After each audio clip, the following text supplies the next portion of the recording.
pulled into your site at the campground, the first thing you're going to want to do is try to find a spot that's relatively level within your site. It's not always possible, but as you're finding your level spot, remember the slide out is going to come out. A lot of times there's trees here. There's also the water and the power you're going to want to keep in mind. When you're virtually level, close to it, then before you actually go through the leveling process, we're going to power up. After your drive, you may have, lost some voltage, so it's hard to use some of the features unless you're powered up. So right here, this small box on the driver's side here, we're going to go ahead and open it up, and here's your power cord. It's about 20 or 30 feet long. What you're going to want to do is go ahead and unplug the surge protector. There's a slot right here that opens up, and this will allow you to close this door after you're powered up. You can pass this through, and then after you've passed it through, go ahead and plug the surge protector back in. Surge protector won't fit through that hole. This allows for any fluctuation in power and is a big help. So after you've fed this through, you can go ahead and close this lip, and we'll go to the power box. Okay, so it's fed through. We're going to go ahead and close the door that keeps any critters out. Let's go ahead and go to the power box. Most campgrounds have 30 and 50 amp service. This is a 30 amp service. You can't mix them up, don't worry about it. If you come down here and take a look, there's a 4-prong and there's a 3-prong, which is the 30 amp. That's the one we're gonna have to pull. It won't fit in there, so don't worry about it. We'll go ahead and plug that in there. And a lot of times the breaker's off, so you're gonna wanna turn that on. If you do ever wanna use the regular outlet, you're gonna need to turn that one on too. And you're all set for the power.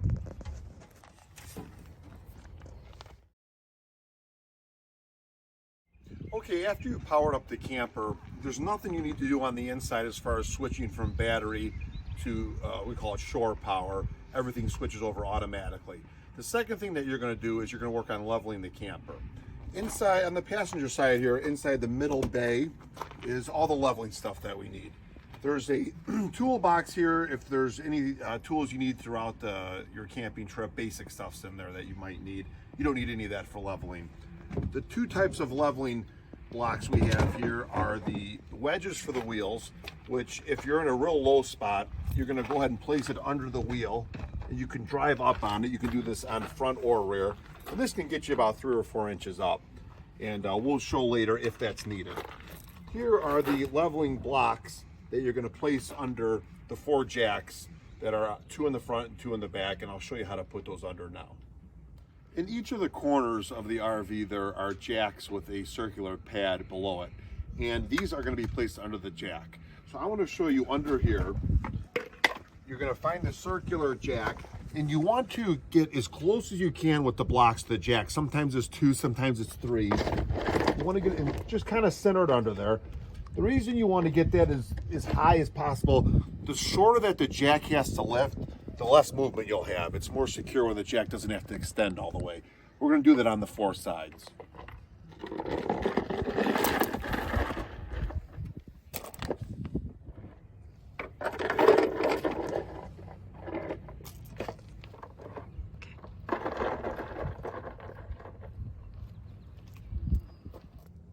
Okay, after you've placed your blocks on the 4 sides, we're going to go ahead and come to the leveling control panel that's just right inside the access door. You're going to need your ignition either in accessories or the engine on to be able to power this up. If that does not flip on when you hit the power button, it means that your ignition is not in at least accessories. Currently, I'm at a campground that's pretty level. When this green light is on, that means that we can just go straight to auto level. You don't need to do anything with manual leveling. All you're going to go ahead and do is hold down this auto level button until this says auto level grounding jacks. Remain still, please wait. Now, I don't know if you can hear it, but basically it's leveling itself right now. We'll show you on the outside how that works. You're not going to need to do anything. After it's gone through the process, it may take about 3 or 4 minutes. It will go to what it says is level. Sometimes you'll see a light. If you don't have the green light on when you turn this on, you'll see a light that's on either 1 or 2 of these. And that means that you're going to have to manually level this, and I will show you how to do that. When your auto leveling is complete, it will say level jacks down. Now, in my personal opinion, I don't always agree with this, what is considered level. And that's what I got these 2 little bubbles right up here. If you take a look, you'll see that front to back we look pretty level, but I disagree on what the system thinks. Sometimes just the way the ground is, sometimes it doesn't always get it exactly right. So I'm going to show you how to manually level and make this RV completely level. If you power on and you see a couple of these lights on, you're not going to be able to press the auto level button. It will not work. So I'm going to show you how to manually level. So there's arrows up and down here. We're just going to kind of go to, just kind of filter through. It has some different leveling options. We're going to go to manual level, enter to begin. So we're going to go ahead and enter. Now it's called manual extend. We can do all four sides. Now I'm looking here and that's saying that the left side is a little high. So I'm going to go ahead and raise the right side. So what I'm going to do here, I'm going to raise it till that bubble is kind of right in the center. If you take a look at that, sometimes you'll have to adjust the other one. Once you've lifted that, it looks like the back's a little high. So I'm going to go ahead and lift the front. Okay. So I'm pretty close to what I would call level, and you can kind of take a look, see how you feel. Sometimes you could roll a ball, see if you like if it's perfectly level, but this is going to be pretty close. I'm going to show you outside some of the things you have to look out for. Okay, so as you can see, the leveling is complete. The jacks are on the blocks. Once your leveling is complete, if you find one of the four tires are in the air, that's not good. That's what you're going to want to use these for. So you want to make sure your parking brake is on, because if your back wheels are in the air, there is no brakes up front and it can't roll if you're on a steep incline. So it's very important to put the emergency parking brake on. If you find a spot where your wheels are actually in the air, this is the only way you can get level. You can use these here and just go ahead before you start the leveling process, drive up on them, and that'll get you pretty close to where you need to be. If it's still not high enough, I know some mountainous areas can be a little crazy. You can actually build blocks up and just kind of go as high as you want. There's quite a few of these in the bay, and you can just kind of build kind of a stair step up and kind of get as high as you want. Usually it's only one corner that's an issue, but if a tire is in the air, that's what you want to do. Okay, so I wanted to attach this video along with the leveling video. This is one of the most important things you'll do in camping, is retracting the levels. You could turn on the car or the vehicle and drive off, and it will grind and break the levels. It's going to cost a lot of money, and the renters after you will not be happy because they will not be able to use levels. So it's really important. Don't forget to retract the levels. This is, if you're on one of those wedges, you're going to want to do this before you drive off those, before you move anything. You want to retract the levels. So once again, you're going to be either in accessories or have the engine running, and you'll be able to power that on. If that does not power on, you know that you're not in accessories. Okay, so we're just going to go down to where it says auto retract all. Okay, it doesn't matter if you're level or not. You can always use this. It says enter to begin. So we're going to go ahead and hit enter, and everything is retracting. Once you hear the sound stop, then you're going to know that everything is retracted. And then at that point, we're going to go ahead and turn off the power. It says jacks up.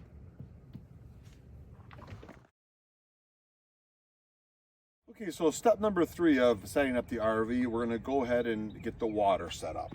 On the driver's side, the bay all the way at the end is going to be your water accessories. Here is a little outdoor shower if you ever want to rinse off boots or anything. There's a hot and cold there.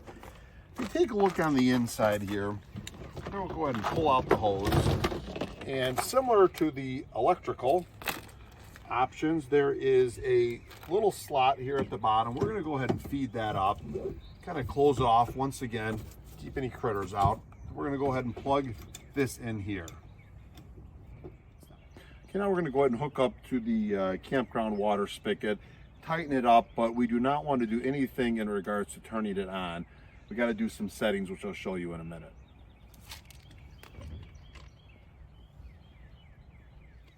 Okay, a lot of problems that arise for campers comes to doing improper hookups when it comes to water. So just follow this real closely. If you need to watch it a couple times, that's fine as well. You're always going to be plugged into this regulator here, which is called city water connection. This regulator, sometimes campgrounds, especially if it's not a busy campground, they have to have the power real high as far as water pressure goes. And the camper can only take about 70 or 80 PSI. So this is regulated right at about 40, so you don't have to worry about that. If for some reason you need to adjust it a little bit, there is a little screw top where you can turn it up or down there if you need to make any adjustments. When you get the camper, it's going to be set on normal, which is 3 and 5. You see we're facing 3 and we're facing 5. That's normal. That allows you to have water while the camper's driving. You're going to want your water pump on. There's a little light there that's on. That pumps water through that. You're not going to need the water pump on anymore when you're hooked up to city water, because that provides a pressure. We're going to go ahead and turn that off. And then we're going to go to what's called city fixtures. The only thing you're ever going to need is normal for when you're driving, and city fixtures when you're at the campground. None of this other stuff you're ever going to need. It's for cleaning out the tanks and stuff that you won't need to worry about. So before we turn on the water, we're going to go ahead and go to 2, which is here, and 6, which is there. Now we're ready to go ahead and turn on the hose. I'm going to go ahead and flip it on. Make sure there's no kinks in the hose. You'll sometimes hear some water flowing through. We're all set. We're going to go ahead and close the gate.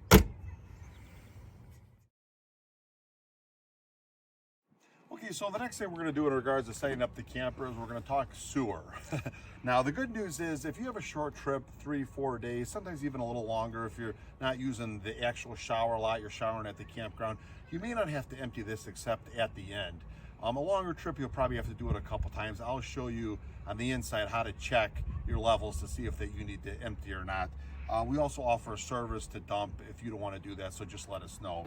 You're going to go ahead and also, once again, open the water panel. This will be in a little case. This is the hose connector to goes to the campground sewer. A lot of times the lots have these. Sometimes they're up front at the campground. Just depends on where you're staying. You're just going to go ahead and screw it in. You don't have to go through a lot of turns just so it doesn't fly out. Sometimes there's pressure when you turn it on. You definitely don't want that shooting out. That's definitely a no-no. Okay, so the hose is in 2 parts in the bumper. Typically, if you're at a campsite where you're close, you may only need one of these.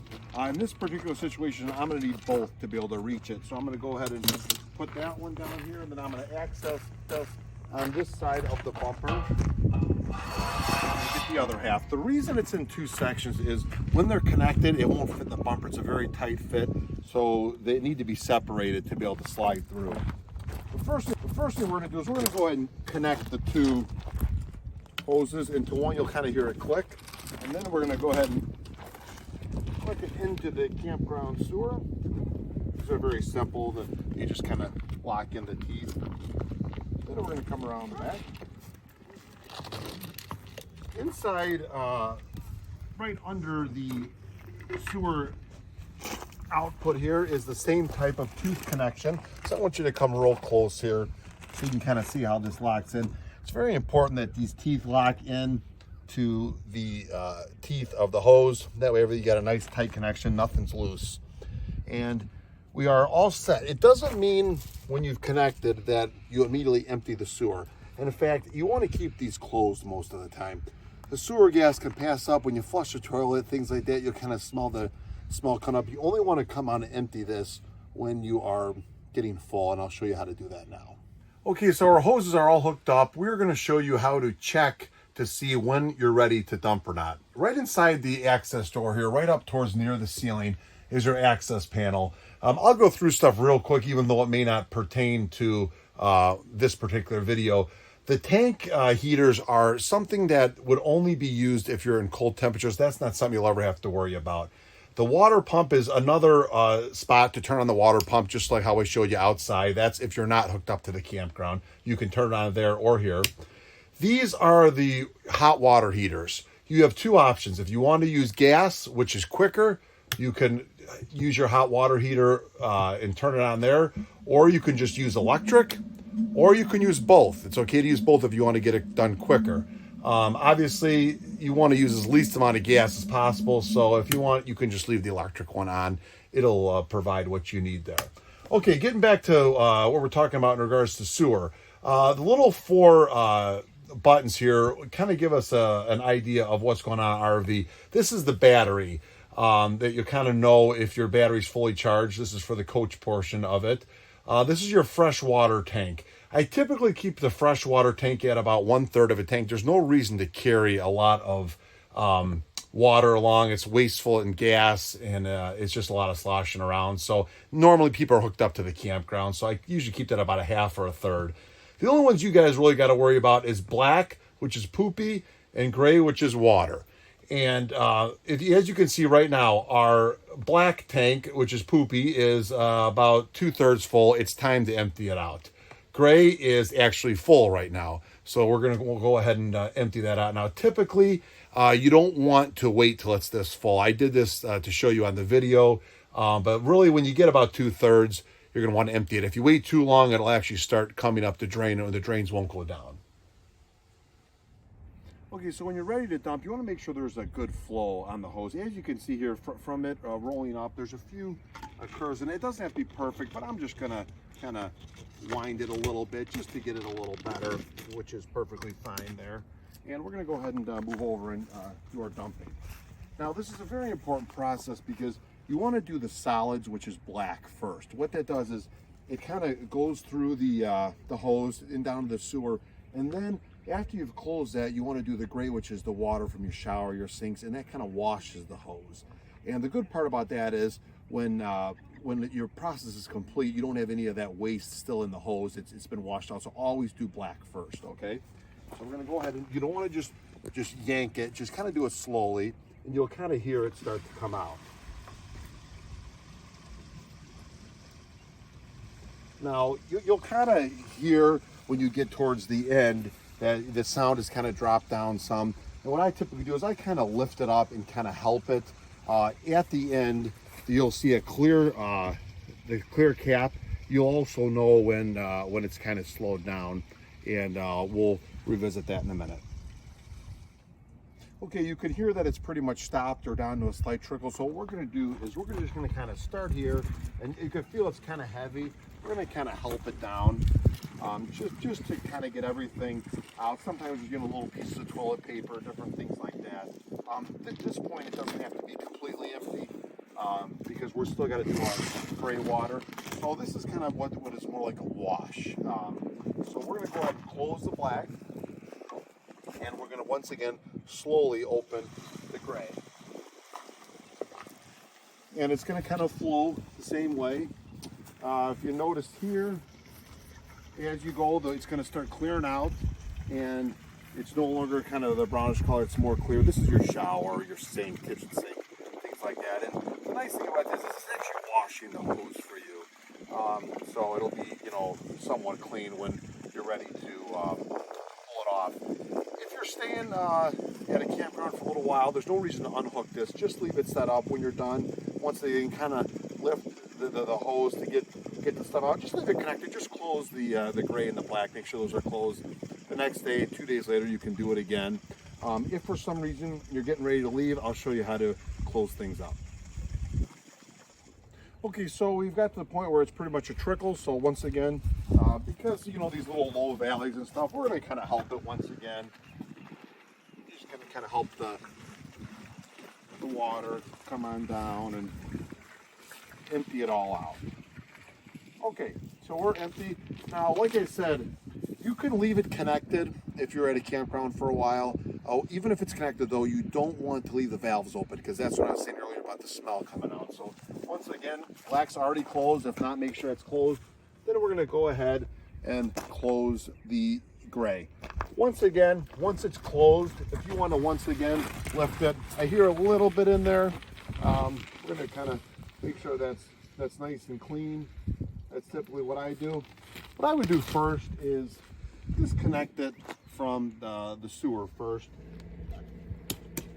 And what I do is I kind of leave it down there. I'm going to disconnect this here. Sometimes if it's looks like something stuck in there, you want to rinse it out, that's fine. Typically the gray water kind of cleans it out.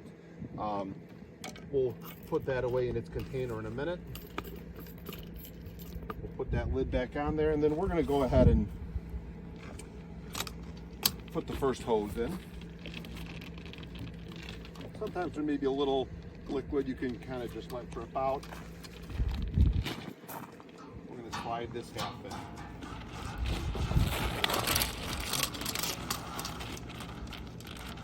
And by the way, these gloves are inside the the water access panel there. There's plenty of it if you need to. And then we're going to go ahead and take this one off. Once again, kind of lift it up. Sometimes there's just a little bit of white water left in there.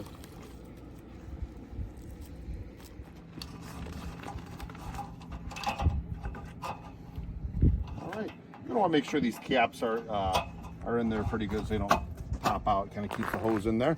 And then we're gonna go ahead and put away the adapter inside the little tub that's in there. Okay, so the last thing we're going to do in regards to setting up is bring the slide out. Now, the reason we waited was because the access for water, sewer, electric, the hoses, all that, that's all under the slide out. And if that's out, you're going to have a really hard time getting under there. So that's why we want to wait till the end to do this. You also, once again, want to make sure and watch that electrical panel and watch the trees. It's not a very deep slide out as far as going out, but it's one of the longer ones. It goes almost the length of the RV, so keep that in mind. It's probably about 2 feet, 1.5 feet out. So just keep that in mind. When we go to the panel for the slide out, remember the ignition needs to be off, not accessories, not running. If you go to push these buttons on the side and it doesn't work, that means that your keys are most likely turned to accessories or on.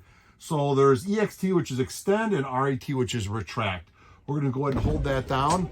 And if you pan over, you'll see it kind of coming out. Make sure there's nothing that's going to kind of be in the way. Sometimes people lean brooms.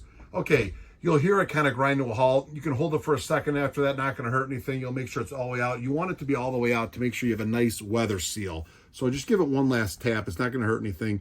You'll know it's all the way out.